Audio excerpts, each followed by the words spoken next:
नमस्ते दोस्तों, स्वागत है आपका परीक्षा स्टडी 24 यूट्यूब चैनल पर। दोस्तों, आज हम आपको इस वीडियो में बताएंगे कि आपको डीएलएड की परीक्षा में कॉपी किस प्रकार लिखनी है और यदि आप इन पॉइंटों को ध्यान में रखेंगे तो आप प्रत्येक पेपर में 2 से 4 नंबर तक अंक बचा सकते हैं, या हम कह सकते हैं कि आपके कम से कम 2 नंबर आपके बढ़ सकते हैं। और इन पॉइंटों को ध्यान में रखेंगे तो आप अच्छे अंक भी प्राप्त कर सकते हैं। देखते हैं दोस्तों, परीक्षा का समय चल रहा है और आपका समय बर्बाद न करते हुए कम समय में हम आपको सभी बातें बता देंगे, क्या क्या करना है आपको कि परीक्षा में किस प्रकार लिखना है कि अच्छे अंक आपके मिल सकें। देखते हैं दोस्तों, सबसे पहले आपको क्या करना है। पेपर देने के लिए जब आप घर से निकलें तो ध्यान रखें कि जो आपका मेन जो डॉक्यूमेंट है वो है आपका एडमिट कार्ड। तो एडमिट कार्ड को प्रत्येक दिन जब आप घर से पेपर देने निकलें तो एडमिट कार्ड को ज़रूर चेक कर लें, क्योंकि एडमिट कार्ड के बिना आपको परीक्षा केंद्र में प्रवेश नहीं करने दिया जाएगा। तो आप एडमिट कार्ड को अपने साथ ज़रूर लाएं और जब घर से निकलें तो एक बार चेक कर लें कि एडमिट कार्ड रखा है हमने या नहीं है। फिर आप चेक करें कि पेन है कि नहीं। नीला पेन, काला पेन, 2 पेन आप लेकर चलें। हो सके तो 2 नीले और 2 काले पेन लेकर चलें, क्योंकि अगर पेपर में पेन बंद हो गया तो किससे मांगोगे, और एक पैमाना। तो इस प्रकार 3 डॉक्यूमेंट आपके एक डॉक्यूमेंट आपका ये ज़रूरी है, एडमिट कार्ड। इसके बिना तो आपको एंट्री नहीं मिलेगी। पेन तो पैमाना मार्केट से खरीद सकते हैं, लेकिन एडमिट कार्ड घर पे रह गया तो कैसे लाओगे, और समय भी कम होता है। देखते हैं दोस्तों, तो इस प्रकार पेपर देने के लिए घर से निकलते समय एडमिट कार्ड, पेन और पैमाना ज़रूर रख लें। फिर देखते हैं दोस्तों, परीक्षा केंद्र पर 30 मिनट पहले पहुँचें। परीक्षा केंद्र पर 30 मिनट पहले पहुँचें कम से कम। क्यों? क्योंकि आप 30 मिनट पहले पहुँच जाएंगे तो आपकी घबराहट या फिर और कोई प्रॉब्लम, या फिर एडमिट कार्ड रह गया, या पेन नहीं है, पेंसिल नहीं है, या और भी कोई प्रॉब्लम होती है तो आपके पास कुछ तो टाइम होगा। इसलिए आप परीक्षा केंद्र पर 30 मिनट पहले ज़रूर पहुँचें। नेक्स्ट देखते हैं क्या ध्यान रखना है कि परीक्षा प्रारंभ होने से 20 मिनट पहले तक आप परीक्षा केंद्र में प्रवेश कर लें, क्योंकि ये निर्देश या यह नियम आपके परीक्षा का जो पीएनपी है उसने ये निर्देश दिया है कि परीक्षा से 20 मिनट पहले आपको परीक्षा केंद्र में प्रवेश करना ज़रूरी है। 20 मिनट के बाद, यानी परीक्षा प्रारंभ होने के 20 मिनट पहले आप उसमें विद्यालय में प्रवेश कर जाएं, परीक्षा केंद्र में। उसके बाद आपको एंट्री नहीं करेंगे, वो ये निर्देश हैं। तो ये नियम तो आपके हो गए, ये 3 नियम कि जब आप घर से निकलें और परीक्षा केंद्र तक। अब देखते हैं दोस्तों, जब आप परीक्षा केंद्र में अंदर पहुंच जाते हैं तो अपने रोल नंबर से अपनी सीट पर बैठें, और तब क्या होगा, फिर आपको कॉपी दी जाएगी। यानी अभी टाइम पेपर का स्टार्ट नहीं हुआ है। जब आपको 20 मिनट पहले परीक्षा केंद्र और में पहुंचा दिया गया है और कक्षा में बैठा दिया गया है, तो अभी आपके पास कम से कम 10-15 मिनट तो होंगी। तो उस टाइम ये काम करना है। क्या काम करना है कि कॉपी मिलते ही, जब आपको कॉपी मिले, उत्तर पुस्तिका बोलते हैं जिसको, जब आपको उत्तर पुस्तिका मिले तो आप उसे चेक कर लें कि कहीं बीच में पेज फटा तो नहीं है, कटा तो नहीं है। तो इस प्रकार आप कॉपी को चेक कर लें और चेंज कर लें। फिर क्या करेंगे, कॉपी पर रोल नंबर सही डालें। क्योंकि अगर रोल नंबर सही नहीं डला है तो आपका रिजल्ट है वो रुक जाएगा, तो कॉपी किस में मिसिंग में चली जाएगी। तो इस प्रकार जो रोल नंबर है उसे ज़रूर डालें और सही डालें, क्योंकि एडमिट कार्ड पे एक कंट्रोल नंबर भी दिया होता है, तो आप ध्यान से डालें, जो रोल नंबर आपका लिखा है वही डालें। तो इस प्रकार ये ज़रूरी है। और भी उसमें जो भरने को आता है डाटा वो सभी भर लें, लेकिन उन सब में जो आपका रोल नंबर है वो सही सही भरा होना चाहिए। तो इस प्रकार नेक्स्ट क्या करना है, कॉपी पर दोनों तरफ लाइनें कर लें। कॉपी पर क्या है, पैमाने से दोनों तरफ लाइनें कर लें।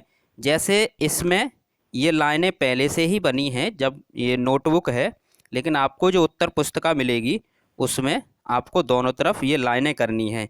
ये लाइनें क्यों करनी है, क्योंकि यदि आपने बी कॉपी ली तो आपको क्या है, यहाँ पर दो जगह आप धागे से बांधेंगे।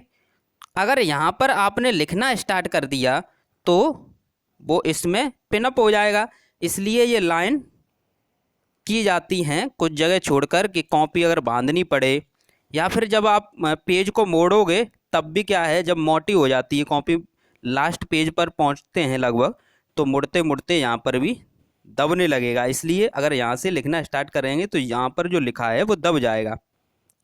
तो इसलिए कॉपी साफ़ सुथरी लगे, लिखा हुआ अच्छा लगे, इसके लिए दोनों तरफ आप लाइनें कर लें। ये काम आपको पेपर प्रारंभ होने से पहले ख़त्म करना है। नेक्स्ट देखते हैं दोस्तों, ये कब तक करना है, जब पेपर प्रारंभ नहीं होता है उससे पहले ये आप कर लें।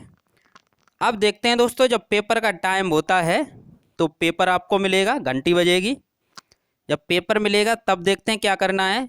पेपर मिलने पर एक बार पेपर को 2 मिनट में पूरा पढ़ लें। कहने का मतलब ये है, आप 1 मिनट में पढ़ लें या आधा मिनट में पढ़ लें, लेकिन उसे एक बार ज़रूर पढ़ लें। तो पढ़ने से क्या होगा कि जब आपके किसी विषय में जो प्रश्न हैं, जैसे 18 प्रश्न आते हैं जो 25 नंबर का पेपर होता है, और 40 प्रश्न आते हैं जो आपका 50 नंबर का पेपर होता है, यानी 2 घंटे का।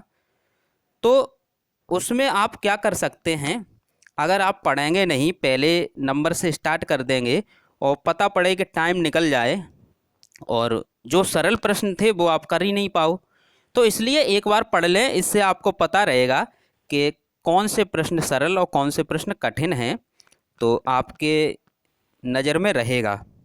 तो ये प्लानिंग ज़रूरी है। आप 1 मिनट में पढ़ सकते हैं, पढ़ना चाहें तो ये था आपका। नेक्स्ट देखते हैं क्या करना है। ये तो आप जब पेपर मिला, पेपर को पढ़ लिया, एक नज़र हमने मोटा माटी मार ली कि हाँ ये प्रश्न दिए हैं और इन प्रश्नों को हम कर सकते हैं, और इसलिए आप इससे क्या होगा, टाइम आप मैनेज कर सकते हैं कि कितने, कहीं ऐसा ना हो कि कोई प्रश्न प्रारंभ में ही कठिन मिल जाए और हम उस पर टाइम ज़्यादा लगा दें और अंत में सरल हो। तो इसलिए पढ़ना ज़रूरी होता है।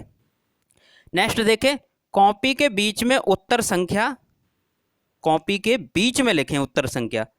जो प्रश्न पूछा जा रहा है आपको प्रश्न उतारना नहीं है। पहली बात तो ये, प्रश्न उतारना नहीं है, डायरेक्ट आपको बीच में लिखना है। उत्तर जो नंबर है वो लिखना है, जैसे उत्तर 6 लिख दिया हमने, या बीच में लिखना है।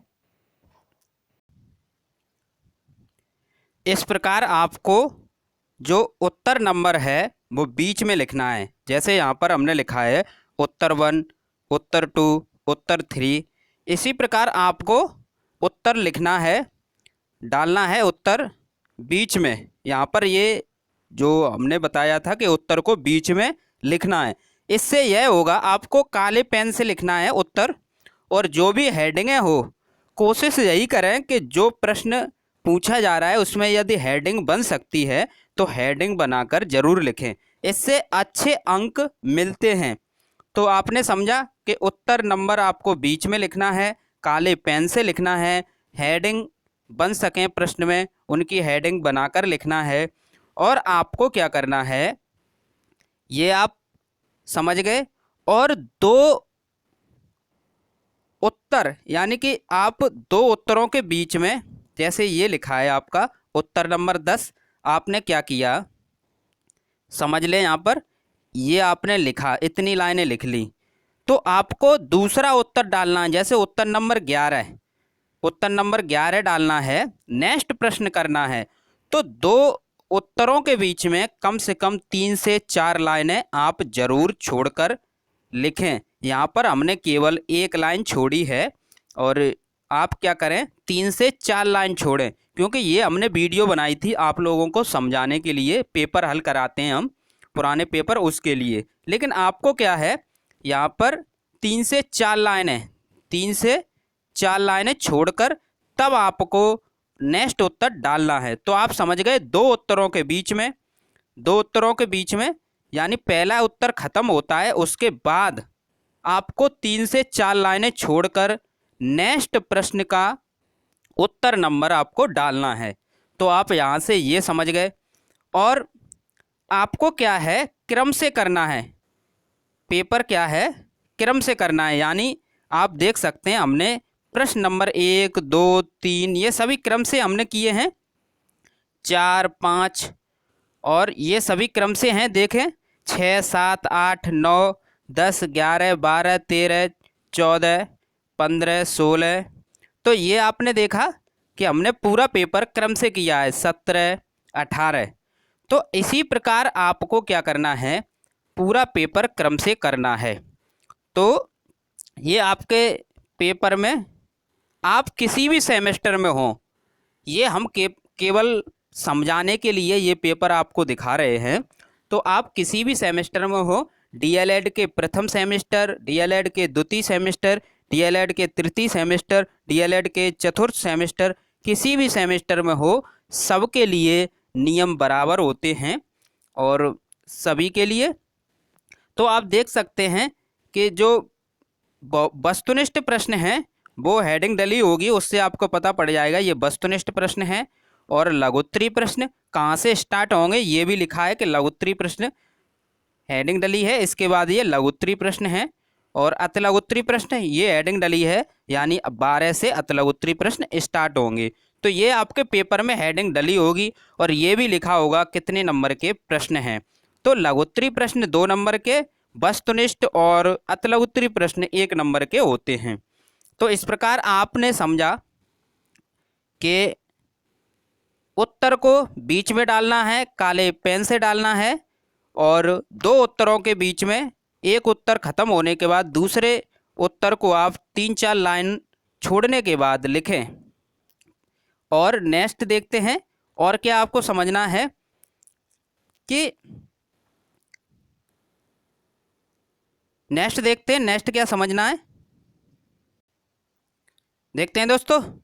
दो उत्तरों के बीच में कम से कम 3 से 4 लाइनों का अंतर होना चाहिए। नेक्स्ट देखते हैं, बहुविकल्पी प्रश्न जिस पेज से खत्म हो उसके अगले पेज से अतिलघुत्तरी लिखें। इसी प्रकार नए पेज से लघुत्तरी लिखें। इसका मतलब ये है कि कोई पेज है, जैसे ये पेज है, तो ये पेज है, ये पूरा पेज है, जैसे यहाँ से हम लिखना प्रारंभ किया और ये पेज यहाँ पर ख़त्म होता है। और बहुविकल्पी प्रश्न आपने क्या है, यहाँ तक लिखे आधे पेज तक, और नीचे जगह है, जब नीचे जगह है तो आप उसमें अतिलघुत्तरी प्रश्न ना करें। आप क्या करें, नए पेज से प्रारंभ करें अतिलघुत्तरी प्रश्नों को, उत्तर डालें, यहाँ से बीच में डालें, यानी नए पेज से स्टार्ट करें। तो इसी प्रकार जब अतिलघुत्तरी कर रहे हैं और अतिलघुत्तरी प्रश्न सभी खत्म हो गए और उसमें आधा पेज बचा है, तो आप क्या करें, नए पेज से लघुत्तरी प्रश्न लिखें।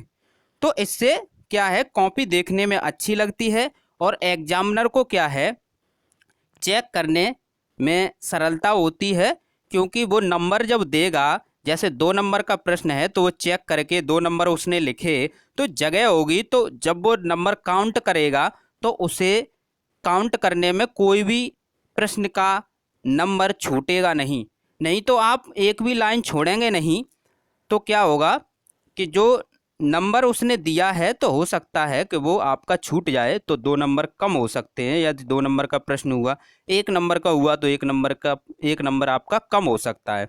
तो इस प्रकार ध्यान रखें। नेक्स्ट देखें क्या समझना है और आपको। प्रश्नों के उत्तर क्रम से दें। जो प्रश्न हैं उनके उत्तर क्रम से दें, यानी 1 नंबर से 18 नंबर तक या फिर 1 नंबर से 40 नंबर तक। यानी हम कह सकते हैं पहले बहुविकल्पी प्रश्न क्रम से, फिर अतला उत्तरी प्रश्न क्रम से, फिर लघु उत्तरी प्रश्न क्रम से करें, तो इससे अच्छे अंक प्राप्त होते हैं और एग्जामिनर समझता है कि इस छात्र को सब कुछ आता है।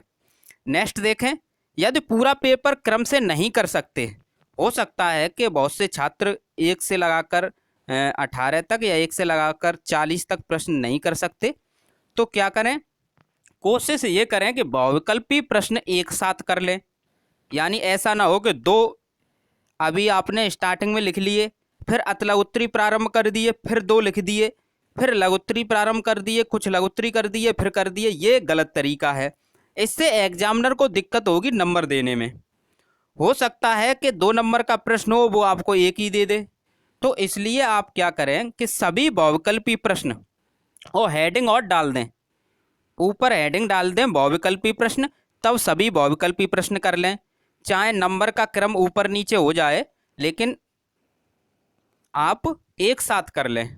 जो क्रम से नहीं कर सकते हैं तो ये क्रम तो आप कर लें कि बहुविकल्पी प्रश्न एक साथ कर लें और हेडिंग जरूर डाल दें कि बहुविकल्पी। फिर क्या करें, अतला उत्तरी प्रश्नों को एक साथ कर लें, चाहे क्रम ऊपर नीचे हो जाए कि जो आपके अतला उत्तरी प्रश्न हैं उनका क्रम ऊपर नीचे हो जाए, लेकिन आप क्या करें, उन्हें एक साथ जरूर कर लें और हेडिंग डाल दें अतला उत्तरी। इससे क्या होगा, एग्जामिनर को पता होगा कि अतला उत्तरी स्टार्ट हो रहे हैं तो ये 1 नंबर के हैं। फिर क्या करें, जब ये खत्म हो जाएं सभी प्रश्न, तब डालें लघुत्तरी की हेडिंग। जब लघुत्तरी प्रश्न क्या करें, लघुत्तरी प्रश्न कंप्लीट हो जाएं तो आप क्या करें, सभी प्रश्नों को जो आपने किए हैं अपनी उत्तर पुस्तिका में एक बार चेक कर लें कि सभी कर लिए हैं, छूटे तो नहीं हैं। तो नेक्स्ट देखते हैं आप कि लिखते समय अगर कोई गलती हो जाती है, लिखते समय यदि कोई गलती हो जाती है तो क्या करें, तो ऐसे लाइनों को पोतापाती ना करें। तो क्या करें, तो आप एक लाइन ऐसी कर दें। इससे क्या होगा कि एग्जामिनर को पता भी पड़ जाएगा कि ये गलती हुई है और देखने में कॉपी अच्छी लगेगी। अच्छी का मतलब ये है कि पोतापाती जब करोगे आप इतनी कटिंग, तो वो ज़्यादा नज़र में आएगी, ये यकायक एग्जामिनर के नज़र में नहीं आएगी। नेक्स्ट देखते हैं दोस्तों, सभी प्रश्न करें। सभी प्रश्नों को आपको करना है। यदि आप किसी भी प्रश्न को छोड़ देते हैं तो इसका मतलब ये है वो नंबर तो आपको मिलेगा ही नहीं। यदि आप कुछ भी उसमें बनाकर उस टॉपिक से संबंधित जो भी आपको याद है उसमें लिख देते हैं तो संभावना ये रहती है कि आपको नंबर तो मिलेंगे। 2 नंबर का है तो 1 मिलेगा, हो सकता है 2 नंबर भी मिल जाए। तो छोड़ने की बजाय उस टॉपिक से रिलेटिव यदि आपको कुछ भी पता है तो ज़रूर लिखें। नेक्स्ट देखते हैं दोस्तों, कॉपी को 2 धागे से ज़रूर बांधें। कॉपी को 2 धागे से ज़रूर बांधें। इससे क्या होगा कि जब आपके बंडल बनता है या फिर कॉपी चेक होने के लिए एक स्थान से दूसरे स्थान तक जाती हैं, तो आपका जो पेज है फटी हो या ना हो, लेकिन आप यदि 2 जगह धागे से बांध देंगे तो आपकी संभावना ये रहेगी कि आपकी कॉपी में से कोई पेज गायब नहीं होगा। क्योंकि एक बंडल एक स्थान से दूसरी स्थान तक जाएगा तो कहीं बीच से निकल गया या कुछ किसी ने उसमें चालबाजी से खींचने की कोशिश की तो कम से कम आपका बचा रहेगा। तो जो कॉपी बंधी होती हैं उनकी गुंजाइश ना के बराबर होती है पेज निकालने की, तो इसलिए आप धागे से ज़रूर बांधें। नेक्स्ट देखते हैं, यदि आपने बी कॉपी ली है, यदि आपने बी कॉपी ली है तो बी कॉपी को पहले तो आप चढ़वा लें कि ये हमने बी कॉपी ली है। जो कक्षा में अध्यापक ड्यूटी दे रहा है उससे आप एंट्री ज़रूर करवा लें बी कॉपी की और चेक करवा लें, साइन करवा लें। इसका मतलब ये है आपने नियम कानून से बी कॉपी ली है। और ए कॉपी जो आपकी प्रथम कॉपी पहली कॉपी मिली है, उत्तर पुस्तिका बोलते हैं जिसे, तो उस पर आप A+B जरूर लिख लें यदि बी कॉपी ली है तो। अगर सी ली है तो A+B+C लिख लें। इससे कॉपी चेक करने वाले को पता रहेगा कि आपने बी कॉपी ली है और धागे से ज़रूर बांधें। नेक्स्ट और अंतिम पॉइंट है कि आप पेपर का समय ख़त्म होने से पहले कुछ समय पहले 1-2 मिनट पहले या 5 मिनट पहले आप अपना पेपर और उत्तर पुस्तिका यानी जो पेपर में प्रश्न हैं और वही उत्तर पुस्तिका में क्या हमने प्रश्न सभी कर लिए हैं या नहीं। हो सकता है जल्दबाजी में आपने कोई प्रश्न छोड़ दिया हो, तो आप चेक ज़रूर कर लें। इससे यह होगा कि आप 5 मिनट रह गई हैं तो आप उस प्रश्न के बारे में कुछ तो लिख सकते हैं। तो ये ज़रूरी पॉइंट हैं, इससे आप प्रत्येक विषय में 2 से 4 अंक बढ़ा सकते हैं। क्योंकि एक तो यदि आपका कोई प्रश्न रह गया और लघुत्तरी है तो 2 नंबर कट जाएंगे, उस पर तो मिलेगी नहीं जब आपने लिखे नहीं। दूसरी चीज़, यदि आपने 2 प्रश्नों के बीच में लाइनिंग नहीं छोड़ी तो हो सकता है एग्जामिनर ने नंबर दिया और उसे काउंटिंग करने में छूट गया वो, तब भी 2 नंबर चले गए। यानी एक प्रश्न आपने छोड़ दिया, एक एग्जामिनर ने छोड़ दिया चेक करने में। तो इस प्रकार ये छोटी छोटी बातें यदि ध्यान रखेंगे तो पेपर में अच्छा कर सकते हैं और आप होपलेस ना हो। यदि आपको लगता है कि घबराहट हो रही है, पेपर जैसे ही मिला और आपकी सांसें क्या है जल्दी जल्दी धड़कनें चलने लगें या कुछ भी अंदर से घबराहट हो, तो लंबी लंबी सांसें लें। और क्या है, इससे क्या होगा, ऑक्सीजन की पूर्ति होगी जिससे आपकी घबराहट कम होगी। और सभी को ध्यान रखें, जो आपके कक्षा में छात्र बैठे हैं सभी को सभी प्रश्न नहीं आते हैं। कुछ प्रश्न आते हैं और कुछ प्रश्न नहीं भी आते हैं, लेकिन कोशिश यही होती है कि सभी प्रश्नों को करके हम आएँ और जो हमने बताए हैं उन पॉइंटों को ध्यान में रखें। थैंक यू दोस्तों।